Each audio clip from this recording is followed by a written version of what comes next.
പ്രിയ സുഹൃത്തുക്കളെ, ഞാൻ കഴിഞ്ഞ പ്രാവശ്യം ചെയ്ത കഴിഞ്ഞ എപ്പിസോഡ് മിസലേനിയസ് എപ്പിസോഡ് അതിനകത്തൊരു 1 ആയിരുന്നു കേട്ടോ. അത് how to avoid road accidents എന്നുള്ളതാണ് ഞാൻ പറഞ്ഞിരുന്നത്. അതിൻ്റെ ഒരു ബാക്കിയായിട്ട് കുറച്ച് കാര്യങ്ങളോട് ഇനി പറയാനുണ്ട്. അതെല്ലാവരും ഒന്ന് ശ്രദ്ധിച്ചാൽ കൊള്ളായിരുന്നു. ഞാൻ പലപ്പോഴും ശ്രദ്ധിക്കുന്ന ഒരു കാര്യമാണ് ഇവിടെയുള്ള നമ്മുടെ 2 വീലേഴ്സ് ഓടിച്ചുകൊണ്ടിരിക്കുന്ന സഹോദരങ്ങൾ. അവർ വണ്ടി ഓവർടേക്ക് ചെയ്യുന്നത് എപ്പോഴും നമ്മുടെ നിയമം അനുസരിച്ച്, ഇവിടുത്തെ ഇന്ത്യൻ റോഡ് നിയമം അനുസരിച്ച്, യൂറോപ്പിലെ നിയമമല്ല പറയുന്നത്, ഇന്ത്യയിലെ നിയമം അനുസരിച്ച് റൈറ്റ് ഹാൻഡ് സൈഡിൽ കൂടിയാണ് ഓവർടേക്ക് ചെയ്യേണ്ടത്. എന്നാൽ നമ്മുടെ ഒത്തിരി ആളുകൾ അങ്ങനെ ഇടത്തൂടെ വന്ന് ഓവർടേക്ക് ചെയ്ത് പോകുന്നത് കാണാം. ഇപ്പോൾ പെട്ടെന്ന് നമുക്ക് ഇടത്തോട്ടം തിരിക്കണമെങ്കിൽ ഒരു വലിയ ആക്സിഡൻറ്റ് അവിടെ സംഭവിക്കുകയാണ് ചെയ്യുന്നത്. ഞാൻ പ്രാവശ്യം ഒരു ചർച്ചിലോട്ട് പോകുമായിരുന്നു. അങ്ങനെ പോയപ്പോൾ എനിക്ക് ഇടത്തോട്ടാണ് തിരിയേണ്ടത്. ഞാനങ്ങനെ തിരിഞ്ഞു, ലെഫ്റ്റിലേക്കുള്ള ഇൻഡിക്കേറ്ററും കൊടുത്തിട്ടുണ്ട്. തിരിഞ്ഞപ്പോൾ ഒരാൾ ഇങ്ങനെ കയറി വരാണ് ഇടത്തൂടെ. അതൊന്ന് എനിക്കിട്ട് ഹിറ്റ് ചെയ്തതിനെയും അയാൾക്കും കുഴപ്പമാണ്, എനിക്കും കുഴപ്പമാണ്. ഇങ്ങനെയുള്ള ചില കാര്യങ്ങൾ വളരെയധികം നമ്മൾ ശ്രദ്ധിച്ചേ തീരൂ. അല്ലാതെ ഈ നിയമം നിയമം പാലിച്ചു പോയാൽ എന്തുകൊണ്ടാണ് കുഴപ്പം? എവിടെ പോകാനാണ് ഈ ഇടത്ത് വശത്തോടെ കയറി അങ്ങനെ പോകുന്നത്? അത് വളരെ ശ്രദ്ധിക്കണം കേട്ടോ. ആരാണെങ്കിലും ഞാൻ പറയാം ഒന്നുകൂടെ, അതൊരിക്കലും പാടില്ല. പിന്നെ സൈഡ് റോഡുകളിൽ നിന്നൊക്കെ വരുന്ന മെയിൻ റോഡിലോട്ട് കയറാൻ വരുന്ന 2 വീലേഴ്സ് ഡ്രൈവേഴ്സ് പ്രത്യേകം ശ്രദ്ധിക്കണം. അവിടെ നിന്ന് ഒറ്റ കയറ്റം കയറ്റുകയല്ല ചെയ്യേണ്ടത്. അവിടെ വന്ന് നിന്നിട്ട് ലെഫ്റ്റിലോട്ടും ആദ്യം റൈറ്റിലോട്ട് നോക്കണം. ഇടത്ത് വശത്താണ് വരുന്നെങ്കിൽ ലെഫ്റ്റിലോട്ടോ നിങ്ങൾ നോക്കിയിട്ട് വണ്ടികൾ വല്ലതും വരുന്നുണ്ടോ ഇല്ലയോ എന്ന് ഉറപ്പാക്കിയിട്ട് മാത്രമേ മെയിൻ റോഡിലോട്ട് കയറാവുള്ളൂ.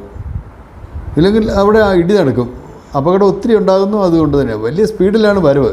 ഓവർ സ്പീഡാണ് ഒരു കാരണം, അപകടത്തിൻ്റെ ഒരു കാരണം. നമ്മൾ 40 കിലോമീറ്റേഴ്സ് പറയുന്നിടത്ത് ചിലപ്പോൾ 80 ആയിരിക്കും വരുന്നത്. അതുകൊണ്ട് തന്നെയൊക്കെ ഒത്തിരി അപകടം ഉണ്ടാകുന്നുണ്ട്. അതുപോലെ തന്നെ ഈ സിഗ്നൽ ലൈറ്റിൻ്റെ അവിടെ വന്നിട്ട് റെഡ് ജമ്പ് ചെയ്ത് പോകുന്നത് ഞാൻ പല ഡ്രൈവേഴ്സിനെയും കണ്ടിട്ടുണ്ട്. റെഡ് ജമ്പ് ചെയ്ത് പോകുന്നത്. നമുക്ക് ആ യെല്ലോ വരുന്നുണ്ടല്ലോ, യെല്ലോ വന്നു കഴിഞ്ഞാൽ ഉടനെ ഇവിടെ റെഡ് വരിക ചെയ്യുന്നത്. പക്ഷേ വിദേശത്തൊക്കെ ഞാൻ കണ്ടെടുത്തോളം, ഞാൻ മനസ്സിലാക്കിയെടുത്തോളം യെല്ലോ വന്നു കഴിഞ്ഞാൽ പിന്നെ കുറച്ച് സമയം കൂടെ കിട്ടും റെഡ് വരാനായിട്ട്. ഇവിടുത്തെ അഡ്ജസ്റ്റ്മെൻ്റ് എല്ലാം അങ്ങനെയാണല്ലോ, ഇവിടുത്തെ സിഗ്നൽ ലൈറ്റുകളൊക്കെ.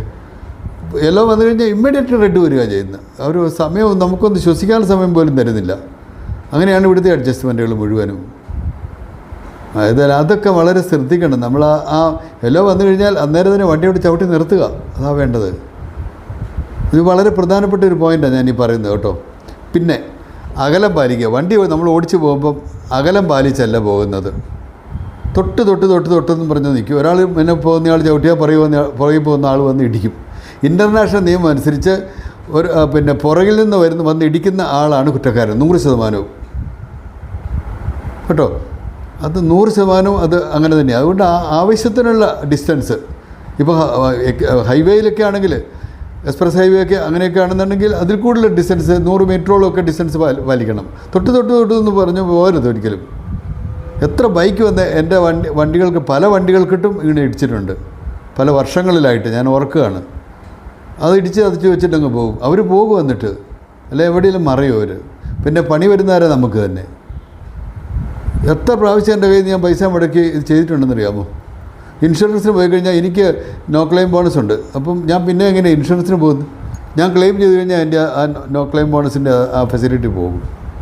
ഇതിനൊക്കെ പല പ്രശ്നങ്ങളും. നമ്മൾ ഇതുപോലെ മുട്ടി എങ്ങനെയാണ് ഇങ്ങനെ പോകുന്നത്? എല്ലാ വണ്ടിക്കാരുമായിട്ട് ഞാൻ ഈ പറയുന്നത്. അതുപോലെ തന്നെ പുറകിൽ നിന്ന് ഓണടിച്ച് ഡിസ്റ്റർബ് ചെയ്യുക. ഓണടിച്ച് ഉടനെ ഇത് കൊടുത്തില്ലെന്നുണ്ടെങ്കിൽ ഉടനെ പിന്നെ നമുക്കിട്ട് വന്ന് അടി തറ്റുക, തെറി പറയുക.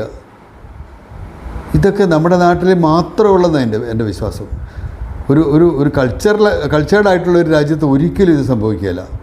ഞാനത് കുറ്റപ്പെടുത്താൻ പറ്റി പറയുന്നില്ല. നമ്മുടെ ഈ സ്ഥലത്ത്, നമ്മുടെ ഈ രാജ്യത്ത് ഉണ്ടാകുന്ന അപകടങ്ങൾക്ക് പ്രധാന കാരണം നമ്മൾ തന്നെയാണ്. നമ്മൾ നിയമങ്ങൾ പാലിക്കുന്നില്ല, ശ്രദ്ധിക്കുന്നില്ല, ക്ഷമയില്ല. ഈ സ്ട്രീമിലോട്ട് കയറി കഴിയുമ്പോൾ ഉണ്ടല്ലോ, ഈ ട്രാഫിക് സ്ട്രീമിലോട്ട് കയറി നമുക്ക് ഒത്തിരി ക്ഷമ വേണം. ക്ഷമയില്ലാതെ ഇരുന്നിട്ടൊന്നും ഒരു കാര്യമില്ല. തെറി പറഞ്ഞിട്ടിരുന്നിട്ടോ ഒന്നും കാര്യമില്ല. ക്ഷമയോടുകൂടി മുന്നോട്ട് പോകും. നമ്മുടെ രാജ്യത്തിപ്പോൾ വണ്ടികളുടെ എണ്ണം ഒത്തിരിയധികം ക്രമാതീതമായി വർദ്ധിച്ചു. റോഡുകൾ വർദ്ധിക്കുന്നില്ല. അത് വേറൊരു കാരണം. കേരളത്തിൽ പ്രത്യേകിച്ചും തമിഴ്നാട്ടിലോട്ടൊക്കെ പോയി കഴിഞ്ഞാൽ ചെന്നൈയിലൊക്കെ ഞാൻ ഓർക്കുന്നുണ്ട്, അത്രയും വർഷങ്ങൾക്ക് മുമ്പ് ഞാൻ ചെന്നൈയിലൊക്കെ പോകുന്ന പോലെ അല്ല ഇപ്പോൾ ചെന്നൈ പോകുന്നത് കണ്ടു കഴിഞ്ഞാൽ. അത് ഏത് തമിഴ്നാടിൻ്റെ അടുത്ത പിന്നെ സംസ്ഥാനമാണല്ലോ അത്. അതുകൊണ്ടാണ് തമിഴ്നാട്ടിലെ കാര്യം പറയുന്നത്. അതിപ്പോൾ കർണാടകയിലൊക്കെ ആണെങ്കിലും നമ്മുടെ നാട്ടിൽ റോഡുകൾ കൂടുതൽ വരുന്നില്ല. അതനുസരിച്ച് വാഹനങ്ങൾ ഒത്തിരി വിറ്റ് പോകുന്നുണ്ട്. ലോൺ കൊടുക്കാൻ ഇഷ്ടംപോലെ കമ്പനികളുമുണ്ട്. എല്ലാവരും പോയി മേടിക്കും. പക്ഷേ ഇതാ സംഭവം. അതുകൊണ്ട് നമ്മളത് വളരെ ശ്രദ്ധിച്ച് പോയാൽ ഇങ്ങനെയുള്ള കാര്യങ്ങളൊക്കെ നമുക്ക് തീർച്ചയായിട്ടും ഈ ആക്സിഡൻറ്റ്സ് അവോയ്ഡ് ചെയ്യാൻ പറ്റുള്ളൂ. പിന്നെ വേറൊരു കാര്യം, ചില വർക്ക്ഷോപ്പുകാർ, കാർ നന്നാക്കുന്ന വർക്ക്ഷോപ്പുകാർ, പെയിൻ്റ് അടിക്കുന്ന വർക്ക്ഷോപ്പ്, അവരുടെ വണ്ടികളെല്ലാം റോഡിൻ്റെ രണ്ട് വശത്തും ഇട്ടിരിക്കുകയാണ്. അപ്പം പൊതുജനങ്ങൾക്ക് നടന്നു പോകാനുള്ള പെഡസ്ട്രിയൻസ് വേ ഇല്ല, പേയ്മെൻ്റ് ഇല്ല. അപ്പോൾ അവർ റോട്ടിൽ കൂടെ തന്നെ നടക്കേണ്ടി വരും. റോട്ടിൽ കൂടെ തന്നെയാണ് ഈ ജനങ്ങൾ നടന്ന്. ഞാൻ നാളെ നോക്കിയപ്പോൾ ഒരു വയസ്സായ ഒരാൾ ഇങ്ങനെ നിൽക്കുന്നു.